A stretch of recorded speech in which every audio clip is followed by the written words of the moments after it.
E aí, vamos estudar a lição? Povo de Deus, o textual da lição dessa semana é o poderoso texto de João, capítulo 1, do versículo 1 até o versículo 4, e o verbo se fez carne e habitou entre nós. E aí continua o texto falando a respeito da eficácia do verbo. Por meio dele todas as coisas foram criadas, diz a Bíblia. Eu me lembro agora do texto de Apocalipse, no capítulo 3, do verso 14, quando na introdução da mensagem da 7ª carta à igreja de Laodiceia, é apresentado as características de Jesus e sendo Jesus o princípio da criação, o princípio da criação.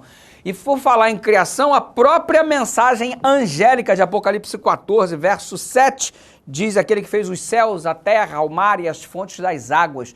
São inúmeros trechos da Bíblia que colocam em evidência Deus como nosso Criador. E quando você olha para o livro de Gênesis, você tem ali o relato claro da criação. O próprio livro de Gênesis significa princípio, ou seja, o princípio da criação está em evidência ali no início do livro do Gênesis, os primeiros capítulos. E você já reparou que logo nos primeiros capítulos da Bíblia você tem todo o contexto da Bíblia como um todo? Você tem todo o contexto do cenário do grande conflito? As bases são todas colocadas ali no livro de Gênesis. Ali no livro de Gênesis você tem a base da família, a formação do casamento. Ali no livro de Gênesis você tem o princípio do criacionismo, ok? No livro do Gênesis você tem o princípio do sábado, do dia de descanso. No livro do Gênesis você tem ali o princípio da origem do mal, ou seja, o cenário que se estabelece do grande conflito. Você tem o plano da redenção em evidência através de Gênesis 3,15, como quando a semente da mulher esmagaria a cabeça da serpente. É no livro de Gênesis que você obtém ali a perspectiva do dilúvio e do recomeço que Deus propõe à raça humana após o dilúvio. Você tem ali a aliança de Deus ali estabelecida no livro de Gênesis com o seu povo.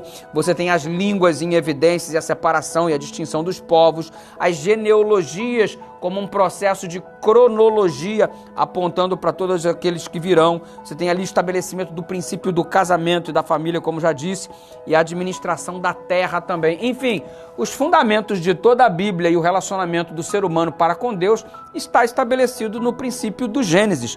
Eu lembro até que eu fiz uma vez uma série chamada Gênesis da Minha Vida, porque os princípios para a nossa vida estão logo em evidência no livro do Gênesis, ok? E essa semana nós vamos fazer uma viagem no livro de Gênesis para obtermos dali um alimento muito interessante para solidificar e fortalecer a nossa caminhada com Deus nessa estrada que, embora estreita, é o único que conduz, é a única que conduz à vida eterna.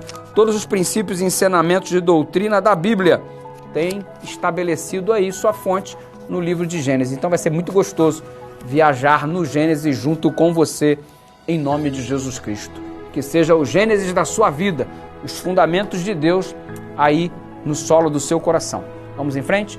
Obrigado, Deus, pela oportunidade de estudar a Tua Palavra como um todo e nesta semana em especial, o livro de Gênesis, para obtermos o alimento necessário para nos fortalecermos na Tua presença e divulgarmos o Evangelho para outros em nome de Jesus.